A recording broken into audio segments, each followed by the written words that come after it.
Sports. They bring us together in many ways, uniting around a common cause, celebrating victories, or being inspired by a riveting performance. Welcome, I'm Chris O'Brien. And I'm Victor Prieto. For the next 30 minutes, we'll highlight athletes who are guaranteed to motivate and inspire, overcoming seemingly impossible odds to accomplish unthinkable feats. We start with a North Central Florida golfer who survived a horrific bus accident. 13 years later, we look back at the accident, what's happened since, and help the family answer a question they've had for more than a decade.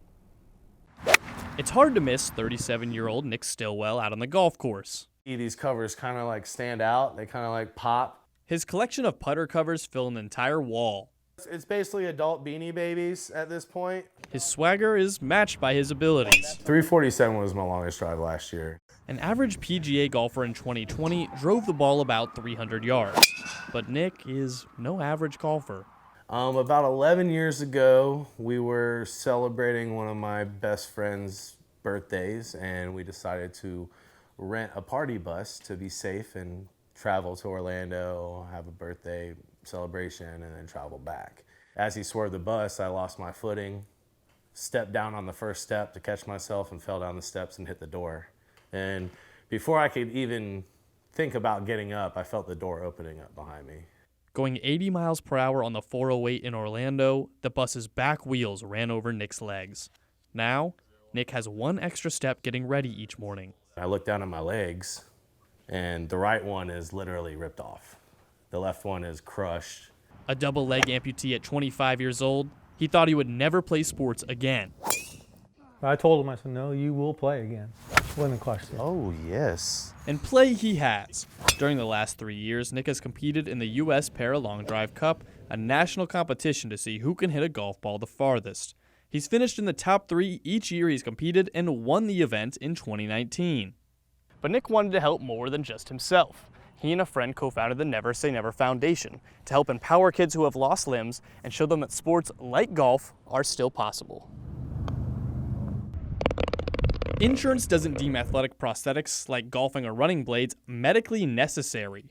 If you have a walking leg, they think that's all you need, which it's not true, especially for amputees. You almost need a different leg for every different activity. So if an amputee wants to be an athlete, they have to pay out of pocket for a blade.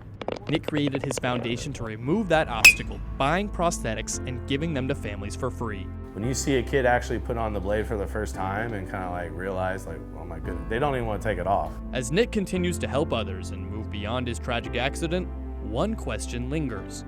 The night it happened, one man stopped on the 408 to apply pressure to his legs and then disappeared.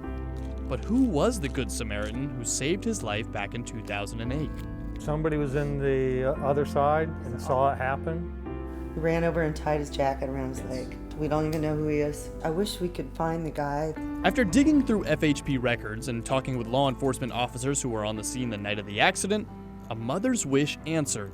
That guy, his name is Rick Grober, a project manager living in Orlando who still remembers that fateful night very vividly. His leg was hanging by threads. I could see all the bones and everything, and it was really horrific. And I tried to apply pressure on the femoral arteries, and eventually the paramedics showed up. And when they did, I actually thought that they would just be like, all right, you did a good job, off, but they said, no, keep holding that pressure. Like, you are really stopping that blood.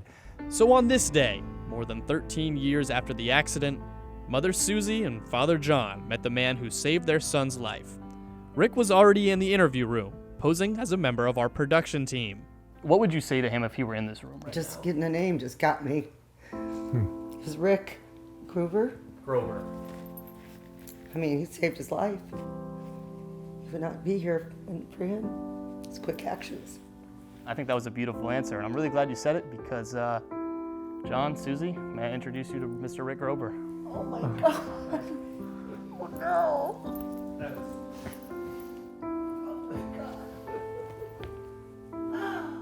Oh my God. Thank you so much. I gotta hug you, man. Oh. Thank you.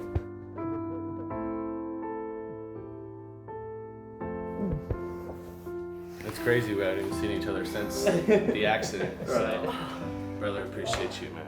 I really do.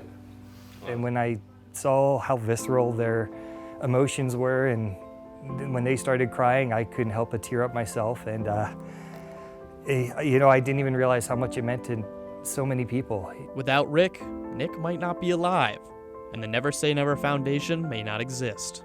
It's amazing to see what he's done with his life and how he's helping other people, and that, I had no idea any of that would ever happen. A national champion and a foundation created, Nick still reflects on his time in the hospital bed 13 years ago.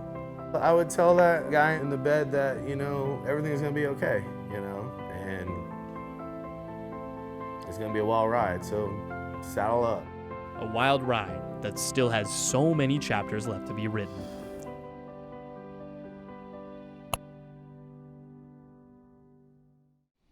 Nick's Foundation hosts a variety of camps and events every year. If you want to sign up, volunteer, or donate, you can do so at neversayneverfoundation.org.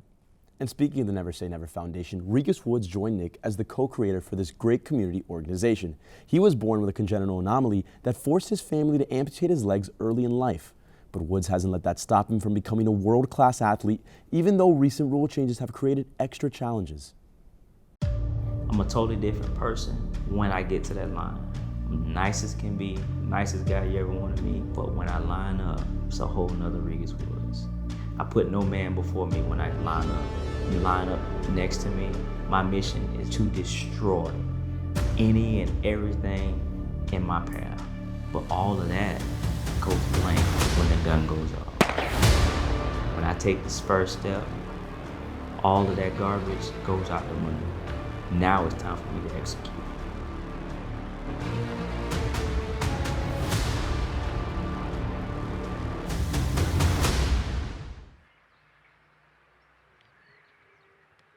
You're opening up and giving me that. Again, about 5 yards. Step out and go. Get out, good. I was born with legs, with feet, but my tib and fib was not developed. So they did a series of castings, and they gave my mom the choice to either amputate or put rods. It was a hard decision on her part, but the best decision to do the amputation. A lot of times, as a kid, I would go to bed, my mom wouldn't know that I'm crying because of my situation, wanting to fit in, and people picking at you and looking at you crazy, and you can't help it. But needless to say, I overcame it. Relax those arms. Keep going. Go, go, go, go. Hey, do not slow up. LJ is the version of me with legs. Yeah, Junior, it's a Regis Part 2 coming to you soon. Faster. Good, faster. Keep up. Superhuman. Superhuman. You do Yes. everything. Yes. Anything you could think of, he do it. It's like the legs is not even there. Like he got regular legs, like a regular human.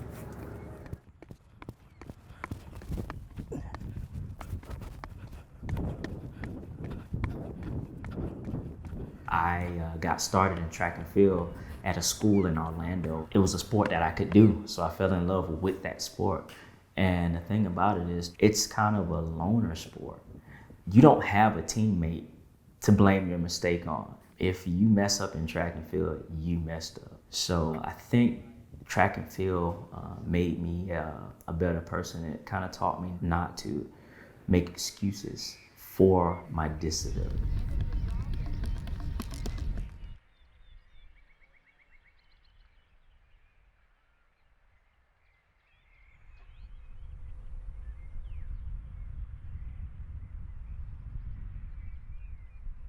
He's a double amputee, but I don't think I've ever looked at him as a person with a disability because of all the things that I've seen him do.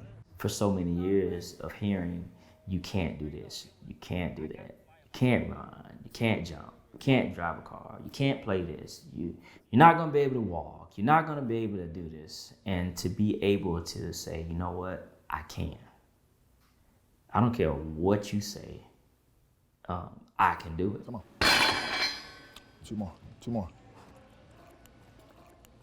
And hips through, good. Last one. Hips through. All right, good. That you have to work hard when no one else is working. When you sleep, somebody out there training. Straight up. So, they call me the old man on the track, but whatever. Do I look it? Nah. I'm finna show you when I get out there. The never give up attitude, man. And then I can't can't end sport on this note. I can't end it on the politics that have been thrown at me.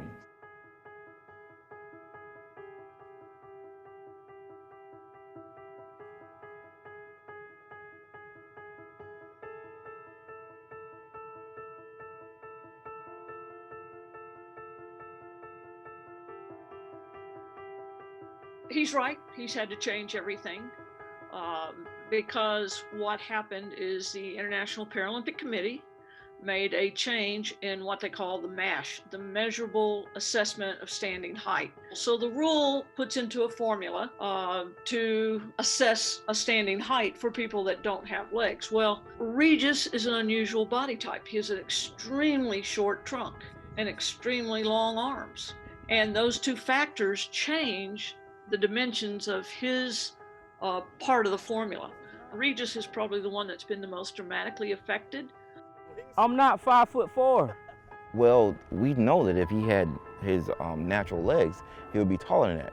But the formula still has him almost 6 to 8 inches shorter than what his original height would be. So again, it puts him at a disadvantage. But we're starting to figure out if we can get better at adjusting the blades, we may be able to get closer to where we were before these rule changes were implemented. What I'm gonna do is I'm gonna beat this formula. And the way I'm gonna beat this formula is I'm gonna get bigger, better, faster, stronger. And I'm gonna be the fastest 5'4" joker on the planet.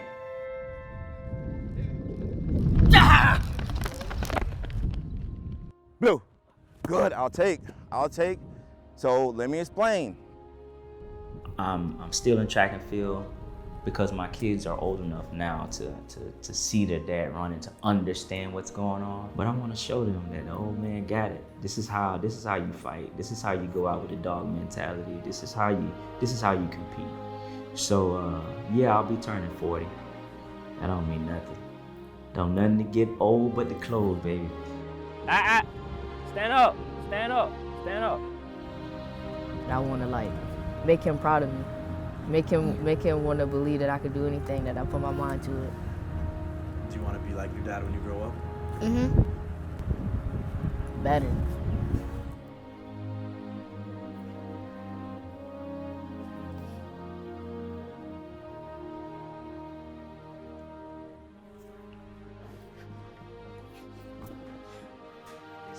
It's good. It's good.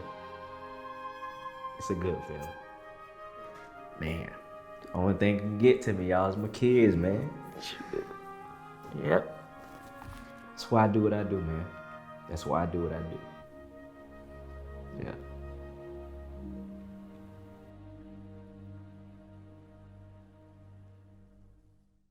While Woods waits for the Paralympic trials in mid-June, University of Florida graduate Chris Herman is also gearing up for his own Paralympic journey. He shows us how he defies the odds out on the tennis court. Yeah, I know. Shoot. I don't remember saying this, but I was told the first thing I said was I'd never have fun again. After the accident, for a while, it was like, am I ever going to be able to play sports ever again? Growing up, Chris Herman was an avid athlete. Raised in St. Petersburg, Florida, he hoped to one day be a professional football player. I was always big into sports. I played tackle football, I played soccer, I played baseball. He was always an athlete, even as a little child. He loved sports. He would stay dressed in his football uniform after the games were over. He was into it, and he was good. He was a good athlete. But on September 12, 2008, Chris's athletic dreams and life were forever changed. But we were driving back, and I laid down in the back seat to try to get some rest because I had to be up at 6 in the morning, actually, for the football game. And next thing I know, I wake up in the hospital, and kind of that was that. It was a really tough day. You know, car accident, it's the last thing you would expect. All of a sudden, life changes in a fraction of a second. A car ran a red light and hit the Hermans head-on while Chris laid in the back seat. He suffered a thoracic spinal cord injury at T12, resulting in total paralysis, meaning Chris lost full movement and feeling in both legs. It was very difficult. My wife and I were together, and kind of a feeling of disbelief that how can this be happening? But then, you go through these phases, I suppose, of acceptance to it, and then you learn how to deal with it and how life has to continue on, and life is not over. I think the biggest thing that anybody would have to realize, be it any kind of injury or any kind of setback, is just there's a path forward, and there's always something you can do to make your life better. For Chris, that path forward was on a tennis court. Wasn't an ace, at least. 40-15.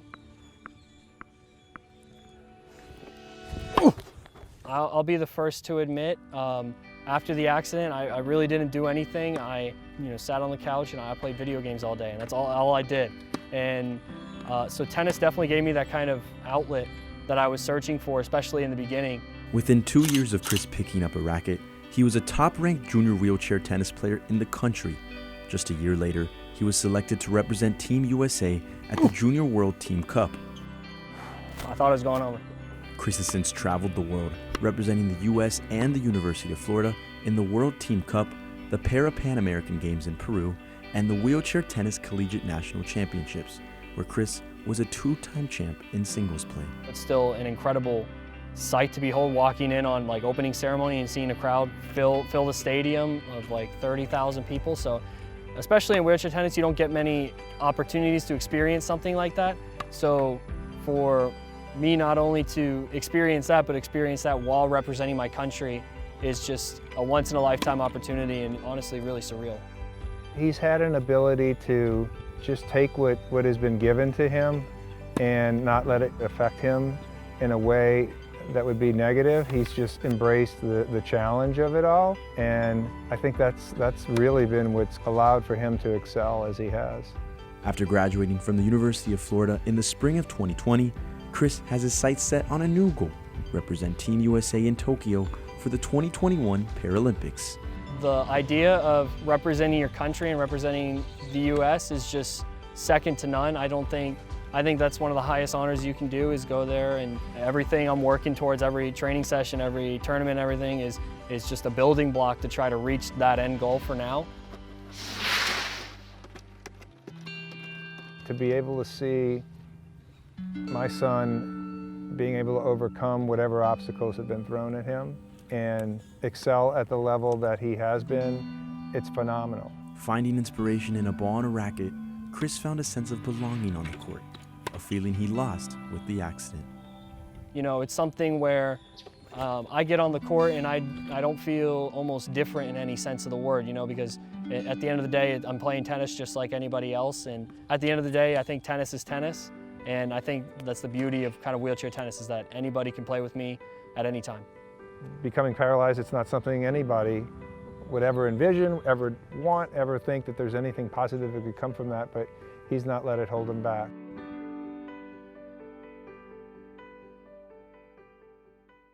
Chris has to be a top 40 player in the world to qualify. Right now he sits at 53rd. From the hard courts back to the links, golf is a challenging sport for just about every athlete on the planet. But I played around with one man who faces an extra obstacle every single day of his life. He tees his ball up, straightens out his stance, and takes a swing. 29-year-old Chris Kemp has been golfing his entire life, playing this tough, that was horrible, humbling game. It gives you something to mentally challenge yourself. But Chris faced a challenge much bigger than the game, almost 9 years ago now. Life pretty much stopped on January 10th, 2012.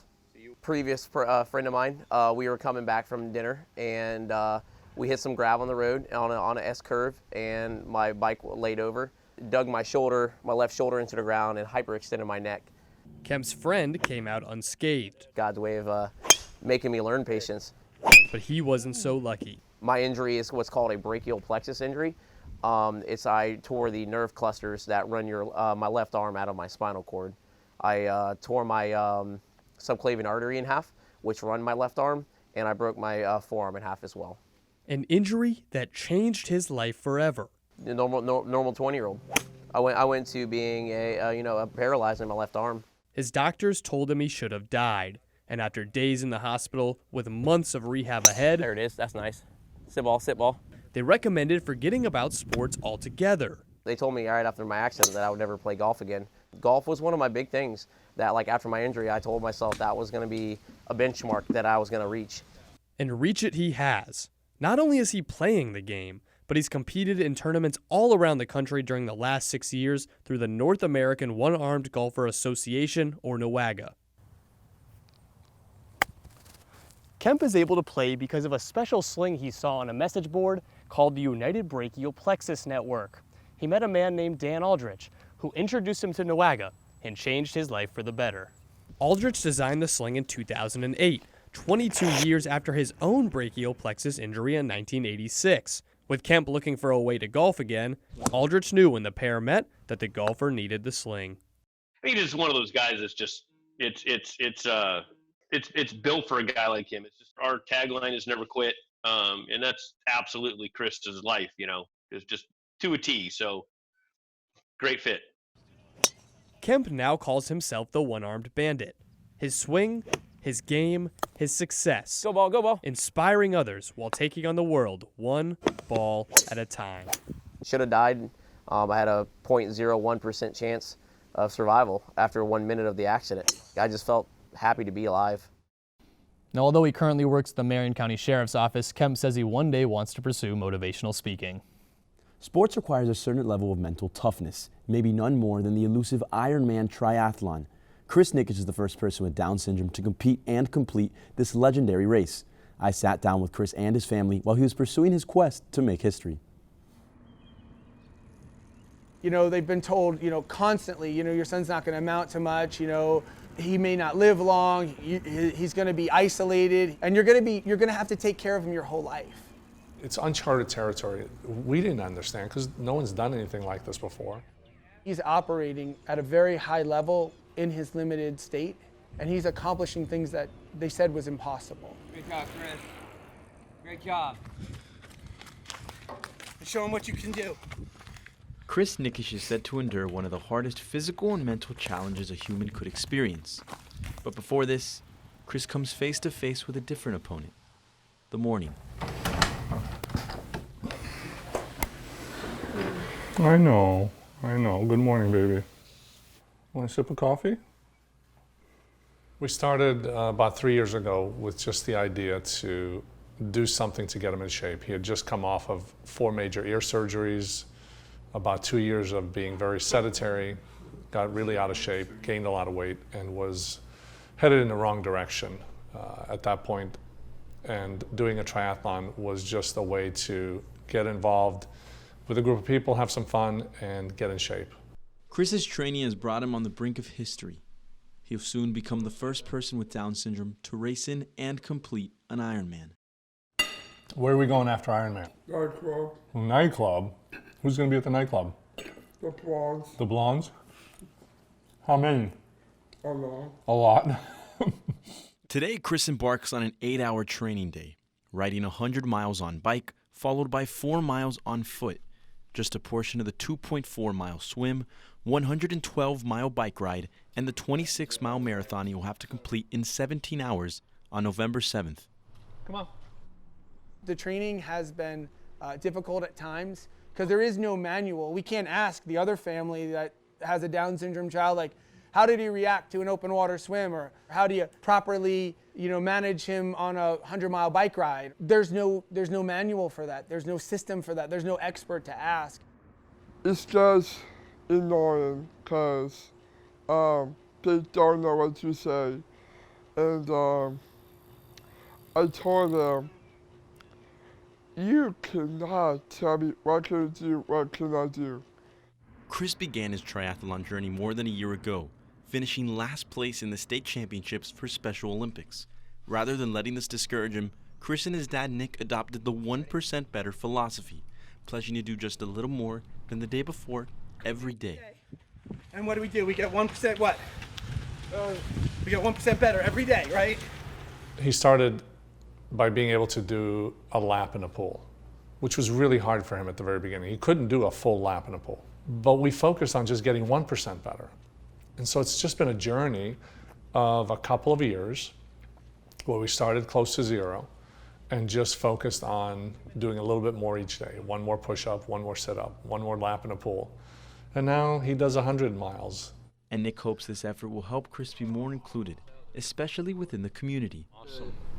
I'm so proud of you. The person who gave me. Look, just 6, 7, 8 months ago before COVID, when we would go to the gym, you know, the guys would play full pickup basketball. He loves basketball, but they wouldn't include him. You know, wherever he wasn't included. He would never get invited to a party. He just wasn't part of the community. So what it means to me is that this little bit of effort that he's putting in to get better, he's able to be included in the community.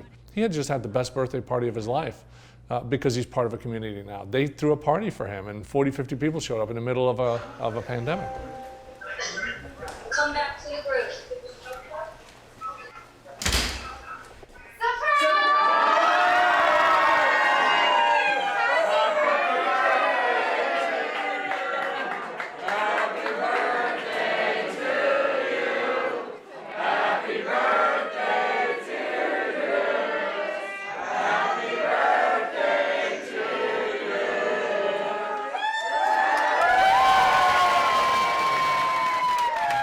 This is the best birthday party Chris has ever had. And it's because of inclusion. The number one mission of this whole thing is inclusion. It's for him to be part of the community, be part of the family, and be part of, you know, the things you guys have and experience every day that our kids just don't. And so this is the number one reason why we do this, is to give Chris this opportunity. The second reason is that this whole journey gives Chris a purpose in life, something he can do the rest of his life, which is to make a difference for others like him. So that he can spend the rest of his life showing others like him that anything's possible. They can get their dreams and hopes, and they can achieve whatever they want to achieve. I could be inspiration to the kids. When the kids see me, they're giving to their parents, they'll be like me. And Chris's impact is just beginning. With every mile, lap, and hug, Chris defies all expectations put on those in the special needs community. But those closest still know how special he really is. When I look into this young man's arms and I hug him, I feel God's presence. The kid is just so happy, and you know, he walks into a room and he just lights a room up. You can have all kinds of problems and all kinds of issues, and he will just give you a hug, and that joy just is amazing. I mean, if you don't have enough happiness and enough joy in your life, he'll give it to you. And I know Patty and I talk about that all the time. If we were to describe him with one word, it's joy. Though Chris has yet to run the final lap of his Ironman journey, he's been running a different race his whole life. And through every push-up, every sit-up, and every lap, that smile filled with joy never fades.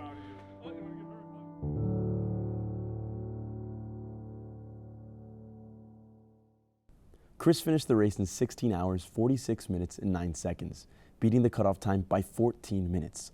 He's since been invited to the Ironman World Championships in Hawaii, where brand new challenges like mountain biking and uphill running await him in October. But just as the first Ironman, Chris is taking it one day at a time, getting 1% better every day. All these adaptive athletes we've introduced to you make the impossible seem ordinary, while simultaneously inspiring us all. You can continue to follow their journeys at WUFT.org. From all of us here at WUFT News, I'm Victor Prieto. And I'm Chris O'Brien. Thanks for watching.